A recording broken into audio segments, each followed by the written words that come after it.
प्रबंध के कार्य। आज के टॉपिक में हम लोग यही सब अध्ययन करेंगे, जिसमें आपको यहाँ पे दिख रहा है प्रबंध के अर्थ, परिभाषा, प्रबंध के आधारभूत तत्व और प्रबंध के कार्य। तो सबसे पहले हम ये देखते हैं कि प्रबंध क्या होता है। प्रबंध क्या होता है? किसी भी कार्य का प्रारंभ से लेकर अंत तक जो भी व्यवस्थाएं लगती हैं, जो भी व्यवस्था किया जाता है, वो सारे प्रबंध के अंतर्गत है। इसको सरल शब्दों में और बता सकते हैं कि हमारे घर में जो भी छोटी छोटी आवश्यकताएं होती हैं, उस आवश्यकताओं की एक उद्देश्य होती है, तो उद्देश्य पूर्ति करने के लिए जो जो कार्य किया जाता है उसे हम प्रबंध के रूप में देख सकते हैं। कि उसी प्रकार से आधारभूत तत्व है। अब आधारभूत तत्व में जिसको हम लोग 5 M's के नाम से जाना जाता है, ठीक है, ये प्रबंध का बेसिक है। इसको हम लोग बोल सकते हैं मौलिक चीज है, इसके बिना हम प्रबंध की कल्पना नहीं कर सकते। अब ये 5 M's क्या क्या है ये देखिए। जैसे मानव, मेन पावर की आवश्यकता होती है। सेकंड है मटेरियल, माल के बिना किसी चीज का उत्पादन नहीं किया जा सकता। थर्ड है मशीन, यंत्र। आज के आधुनिक युग में यंत्र की आवश्यकता अनंत होती है, क्योंकि यंत्र के बिना लगभग हमारा जीवन शून्य है। तीसरा है मुद्रा, मनी के बिना हम कोई भी कार्य कर तो सकते हैं, लेकिन शायद उतनी अच्छे से नहीं कर सकते, इसलिए ये अत्यंत आवश्यक है। और सब होने के बाद एक सबसे विशेष, जिसको मैं बोलता हूँ कि प्रबंध की ये आत्मा है, वो है विधि और ज्ञान।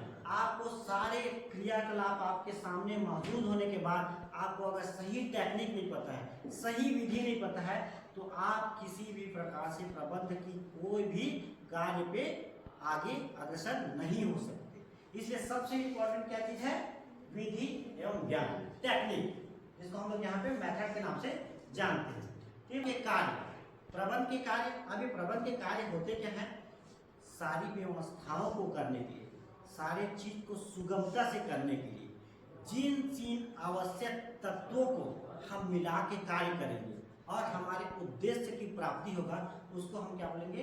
प्रबंध के कार्य। खंडिका में आता है प्रबंध के कार्य में नियोजन, ठीक है, नियोजन, संगठन, नियुक्ति, संचालन, नियंत्रण, समन्वय। इसमें एक प्रमुख चीज और है अभिप्रेरण, जो अंतिम में आता है। मैं थोड़ा उसके बारे में भी चर्चा करूंगा। फिलहाल अभी हम लोग देख लेते हैं नियोजन, प्लानिंग होता क्या है? किसी भी कार्य को कब, किसके द्वारा, क्यों, किन तकनीकों से करने की जो कला है, वो क्या कहलाएगी? नियोजन। किसी कार्य को बेहतर ढंग से बेहतर परिणाम जानने के लिए उसका एक पूरा रूपरेखा तैयार कर लेना और उस पे क्या करना? चलना, ये क्या कहलाता है?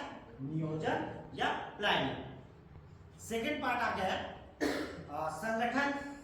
किसी भी कार्य को अगर हम अकेले करें तो हो सकता है उतने अच्छे से ना हो पाए या उस बेहतर ढंग से ना हो पाए, इसीलिए हमको 2 या 2 से अधिक लोगों की आवश्यकता महसूस होती है, ताकि हम अपने उद्देश्य की प्राप्ति तक निश्चित तौर पे जल्दी से और बिना किसी गलती के पहुंच सके।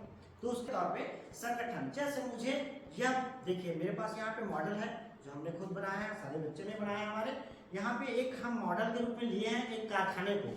तो यहाँ पे क्या हुआ, देखिए यहाँ पे एक इलेक्ट्रिसिटी डिपार्टमेंट है, यहाँ पे प्लम्बिंग डिपार्टमेंट है, ठीक है, यहाँ पे सिविल डिपार्टमेंट। मेरे को अलग अलग कार्य के लिए अलग अलग व्यक्तियों की नियुक्ति करनी पड़ेगी। सिविल के लिए सिविल वाले, इलेक्ट्रिशियन के लिए इलेक्ट्रिशियन वाले, प्लम्बिंग के लिए प्लम्बिंग वाले, समझ रहे? तो इस प्रकार से ऐसे लोगों का नियुक्त करना ही मेरा क्या कहलाएगा? संगठन कहलाएगा। आपको समझ में आया क्या क्या? थोड़ा मैं आप लोगों से क्वेश्चन पूछूंगा। प्रबंध के आधारभूत तत्व बताइए। मानव, मशीन, मुद्रा, माल, विधि। Good, very good. Sit down.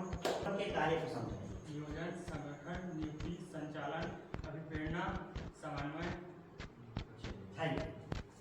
ठीक है, और आप सबको क्लास समझ में आई? किसी को डाउट हो तो क्लियर कर सकते हैं।